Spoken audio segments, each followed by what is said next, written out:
मैं काशी विश्वनाथ मंदिर बोल रहा हूं।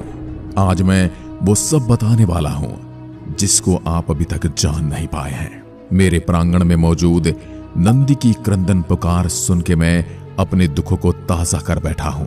मेरी पुण्य भूमि के वीर पुत्रों, मैं स्वयं आपकी तरह इंतजार में लीन हूं कि कब मेरे आराध्य प्रभु देवों के देव महादेव इस पुण्य भूमि पर पुनः से विराजमान होंगे। शायद ही आप मेरी यह पीड़ा समझ पाए कि मैं यानी काशी विश्वनाथ मंदिर इतना अभागा हूं कि वर्तमान में मेरे प्रांगण में जो शिव जी की पिंड स्थापित है, उनको पीठ दिखाकर वहां नंदी बैठा हुआ है, जिसकी क्रंदन पुकार सुनने का साहस मुझ में नहीं है, क्योंकि उस नंदी को भी पता है कि उसका मुख हमेशा भगवान के समक्ष ही होता है।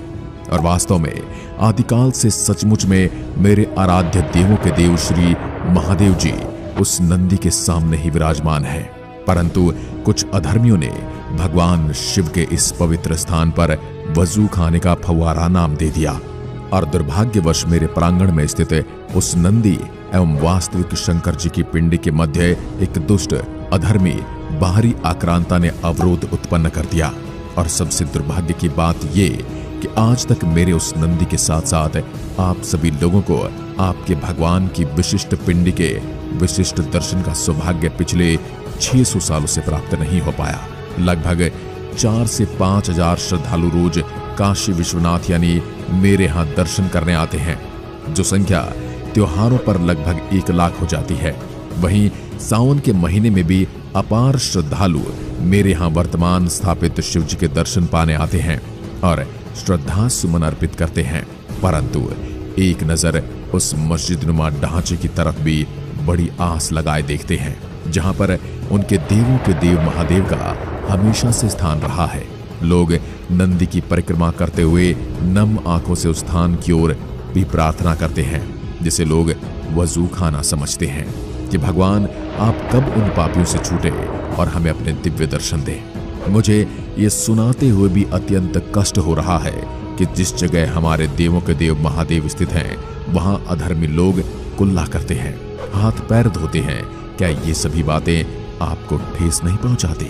क्यों सरकारें इस मुद्दे को लेकर मौन है? क्या उन्हें मस्जिद की दीवारें दिखाई नहीं दी जिस पर मंदिर की कलाकृतियां बनी हुई हैं, जिससे यह सिद्ध होता है कि मेरे महादेव के मंदिर को तोड़कर मस्जिद बनाई गई है? मेरे प्रांगण में स्थित नंदी ने कितने सालों तक अपने ऊपर कितने बार झेले हैं और स्वयं उसने अपनी आंखों से उसके प्रभु का स्थान मिटते हुए देखा है, और आप लोगों को उसके बारे में भनक तक नहीं। क्यों मेरे देवों के देव को उनके अनन्य भक्तों का इंतजार करना पड़ रहा है? जिस प्रकार अयोध्या में रामलला को अधर्मियों से मुक्ति मिली है, उसी प्रकार हमारे महादेव को कब मुक्ति मिलेगी? इस प्रकार के अनेकों प्रश्न मैं आपसे करने आया हूं। उससे पहले मेरा आदिकाल से चला आता रहा स्वर्णिम इतिहास की चर्चा आपके साथ कर लेता हूं। मैं अर्थात काशी विश्वनाथ मंदिर हिंदू धर्म में वर्णित एवं महत्वपूर्ण स्थान रखने वाले 12 ज्योतिर्लिंगों में से एक हूं। मेरा स्थान उत्तर प्रदेश के बनारस शहर में है, जिस शहर का पौराणिक नाम काशी है। मेरे निकट से बहुत ही पवित्र गंगा नदी बहती है, जो मेरे यहाँ आने वाले श्रद्धालुओं के सभी कष्टों को दूर करती है। आइए मेरे ऐतिहासिक रूप का वर्णन आपके समक्ष करता हूं। मुझे अर्थात काशी विश्वनाथ ज्योतिर्लिंग को पहले ही विश्वेश्वर ज्योतिर्लिंग के नाम से जाना जाता है, परंतु वाराणसी शहर का पौराणिक नाम काशी होने के कारण आज लोकजन में मेरा नाम काशी विश्वनाथ के नाम से प्रसिद्ध है। मेरे ज्योतिर्लिंग की स्थापना की बात करें तो माना जाता है कि एक बार भगवान शिव एवं माता सती जी विवाह के पश्चात दोनों गगन विहार पर निकले।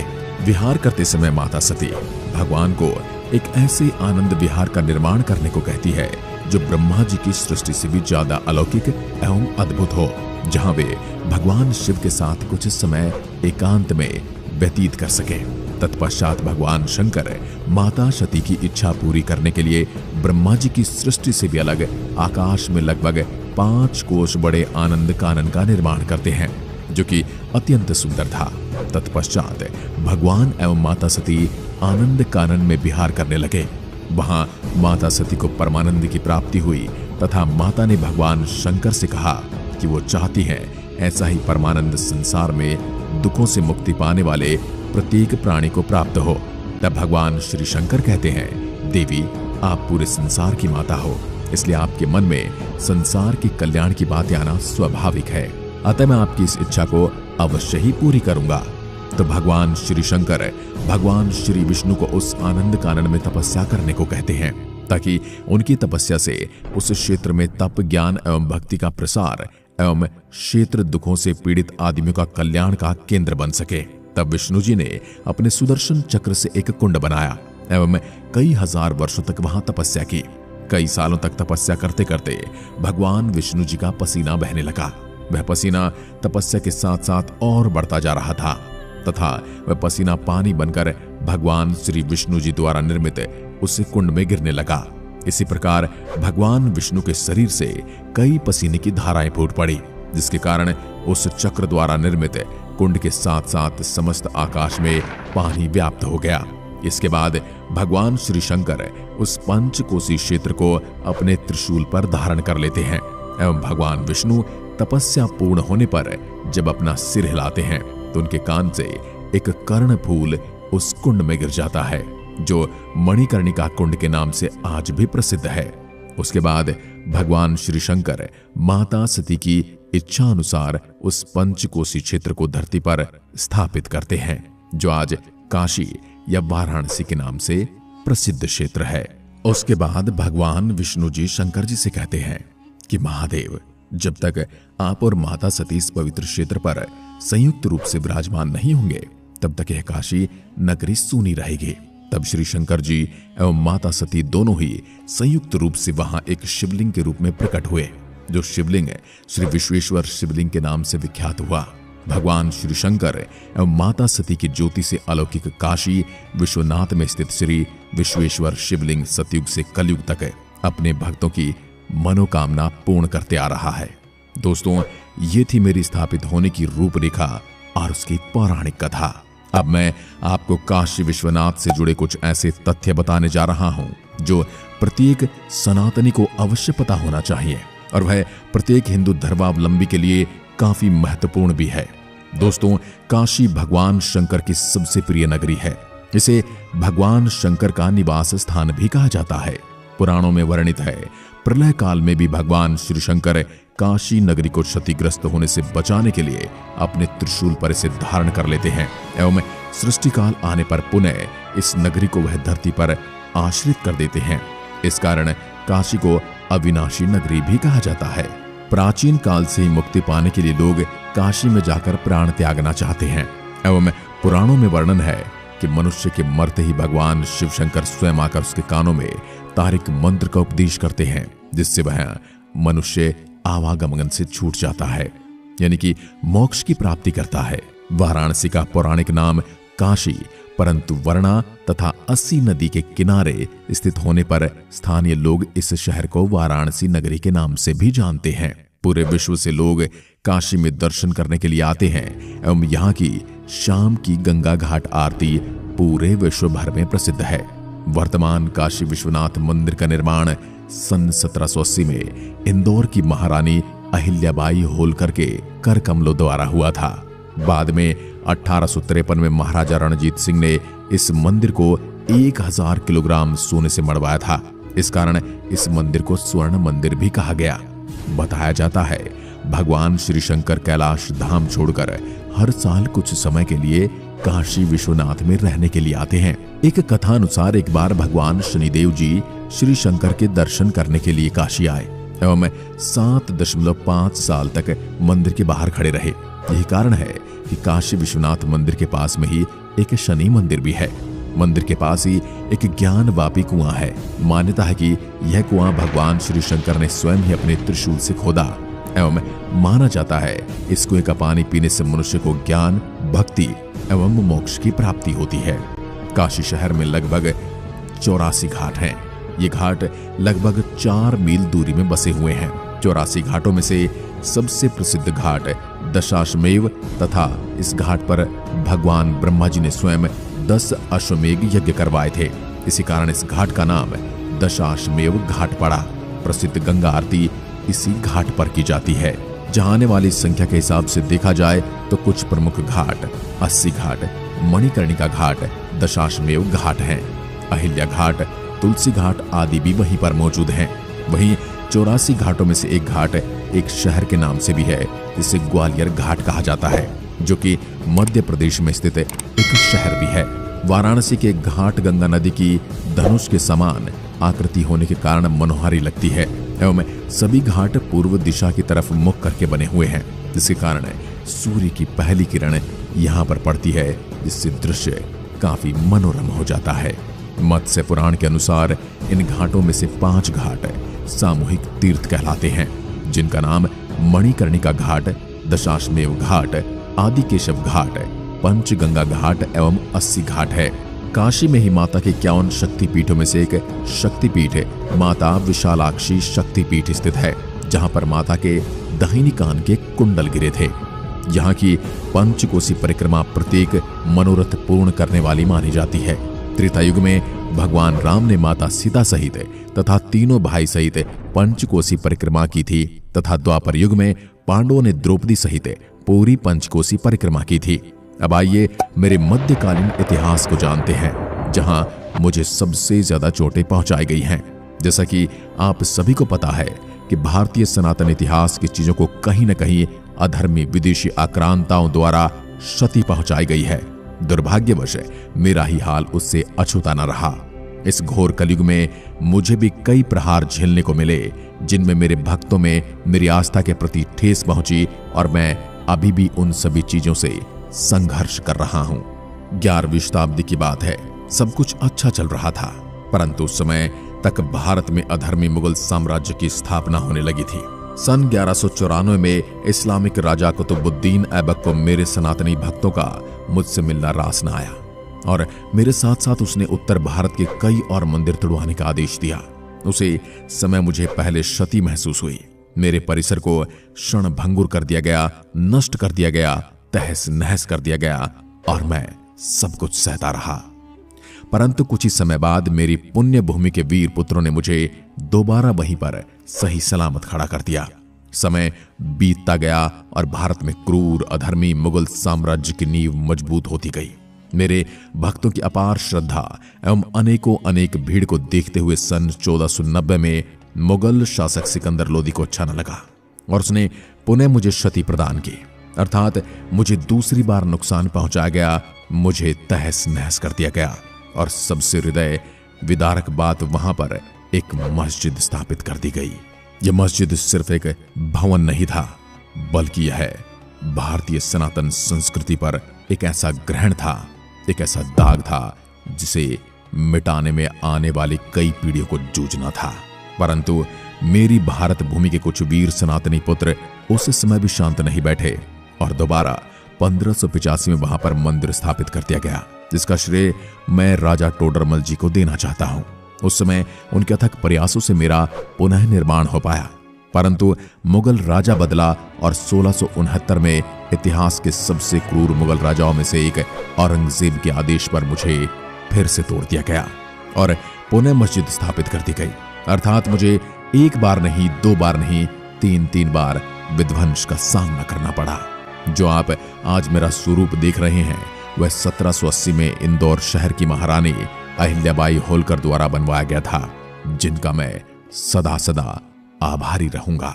मेरे आधुनिक इतिहास की बात करें तो सन 1984 में पूरे भारत से लगभग 558 संत महात्मा दिल्ली में जुटे और सरकार के समक्ष अपनी बात रखी कि हम 3 मंदिर वापस चाहिए जो क्रूर मुगल शासकों द्वारा हड़प लिए गए थे, जो कि काशी, मथुरा और अयोध्या थी। इस घटना के 7 साल बाद केंद्र में पीवी नरसिम्हा राव की सत्ता थी, जिन्होंने एक प्रस्ताव पारित किया कि 15 अगस्त 1947 के बाद से कोई भी धार्मिक स्थल को बदला नहीं जा सकता। अर्थात 15 अगस्त 1947 को मेरा अस्तित्व नहीं था तो आगे भी नहीं रहेगा। इस एक्ट को प्लेस ऑफ वर्शिप 1991 का नाम दिया गया। तभी मेरे सनातनी पुत्र समझ गए कि इस एक्ट के लागू होने का मतलब हम कभी मुख्य काशी विश्वनाथ यानी जहां आज मस्जिद खड़ी है वहां हमारे बाबा के दर्शन नहीं कर पाएंगे। इस बिल को आए हुए 1 महीना भी नहीं गुजरा था और पहली बार मेरे लिए केस कोर्ट में पहुंचा, जिसमें मेरे पुत्रों द्वारा यह मांग उठाई गई कि पूरा काशी विश्वनाथ मंदिर का परिसर मंदिर का है और मंदिर के लिए छोड़ दिया जाए और वहां पर जो गैर कानूनी तरीके से मस्जिद बनाई गई है उसे ढहाया जाए। मेरा केस अदालत में चलता रहा और फिर लगभग 30 साल बाद 2021 में 5 सनातन पुत्रियों ने अदालत में केस फाइल किया और उनका कहना था कि मस्जिद के अंदर हमारे देवता भगवान शिव, मां गौरी गणेश जी एवं हनुमान जी हैं और हमें उनकी पूजा का अवसर दिया जाए। इस मांग को लगभग 1 साल बाद जांचा गया और कोर्ट ने आदेश दिया कि ज्ञानवापी में एक वीडियोग्राफी सर्वे किया जाए और पड़ताल की जाए कि सच में क्या मस्जिद में भगवान है। तब पड़ताल में पता चला कि ज्ञानवापी में हिंदू मंदिर का मलबा, हिंदू देवी देवताओं की मूर्ति और मस्जिद के खंभों पर हिंदू आकृतियां बनी हुई हैं। इनमें एक बड़ा पिलर दिखा जिसमें सिंदूर लगा हुआ था, जिसे मां श्रृंगार गौरी माना जा रहा था, और वजूखाने में एक बड़े शिवलिंग की तरह आकृति दिखाई दी जिस पर मुस्लिम पक्ष का कहना था कि यह शिवलिंग नहीं, एक फव्वारा है। परंतु अदालत ने आदेश दिया कि आज से उस वजूखाने में हाथ पैर धोना बंद किया जाए और साथ ही पूरे परिसर की आर्कियोलॉजिकल सर्वे ऑफ इंडिया द्वारा पुरातत्व विभाग ASI द्वारा समस्त जानकारी जुटाई जाए। 92 दिन तक ASI का सर्वे चला और दिसंबर 2023 के महीने में बनारस के कोर्ट में प्रस्तुत की गई। कोर्ट ने ASI रिपोर्ट की कॉपी दोनों पक्षों को प्रदान की, जिसमें मुस्लिम पक्ष ने ऐतराज जताया, लेकिन जैसे ही ASI की रिपोर्ट पब्लिक में मीडिया में प्रस्तुत की गई तो पूरे भारत में इसके लिए बड़ा महत्व दिया गया। मैं ऐसी ASI टीम को धन्यवाद देना चाहता हूं जिन्होंने बिना कुछ खुदाई किए या फिर बिना कुछ परिसर को सतही पहुंचाए ही ये साबित कर दिया कि यहाँ पहले हिंदू मंदिर ही था। आइए अब कुछ ऐसी ऐतिहासिक वर्णनों का जिक्र करते हैं जिससे ये साबित होता है कि यहाँ ज्ञानवापी नाम का मंदिर पहले से मौजूद है। भारतीय इतिहास में 7वीं शताब्दी में लिखी हुई स्कंद पुराण के अनुसार यह जगह भगवान विश्वेश्वर का पवित्र स्थान है और भगवान शिव स्वयं कहते हैं, मैं तो हर जगह निवास करता हूं पर मेरा काशी विश्वेश्वर वाला स्वरूप सबसे अलग है।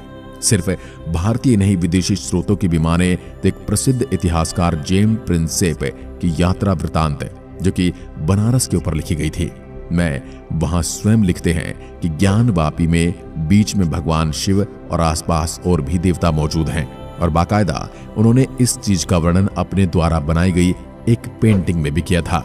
साथ ही साथ एक और अंग्रेजी इतिहासकार E.B. हैबल ने अपनी किताब बनारस द सीक्रेट सिटी में लिखा है कि ज्ञान कूप यानी ज्ञान का कुआं नाम से इस परिसर में एक जगह थी और उन्होंने ये भी लिखा कि भगवान सबके विश्वेश्वर शिवलिंग को औरंगजेब के आदेश पर तोड़ा गया था और यह भी वर्णित किया गया कि वहां के लोकल हिंदुओं ने शिवलिंग को उस ज्ञानवापी कुएं के अंदर छिपा दिया और मस्जिद बनाए जाने के बाद तक भी पूजा करते रहे।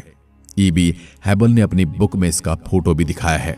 सिर्फ यही नहीं, 7वीं शताब्दी में चीनी यात्री ह्यूनसांग ने भी इसका जिक्र किया है और काशी एक बहुत ही अमीर शहर है जिसमें एक प्रसिद्ध भगवान विश्वेश्वरनाथ का शिवलिंग भी स्थापित है। और यहां तक ही नहीं, सबसे बड़ी बात वह क्रूर आक्रांता औरंगजेब जिसने मुझे आखिरी बार हानि पहुंचाई, उसकी आत्मकथा में यह साफ साफ लिखा है कि काशी विश्वनाथ मंदिर को मेरे ही आदेश पर तोड़ा गया था। ये था मेरा इतिहास एवं वर्तमान। मेरी पूरी कहानी सुनने के बाद मैं 100% दावे के साथ कह सकता हूं कि अब आपको भी सब कुछ साफ साफ समझ में आ गया होगा कि मेरी बातों में और मेरी भक्ति में कितनी सच्चाई है।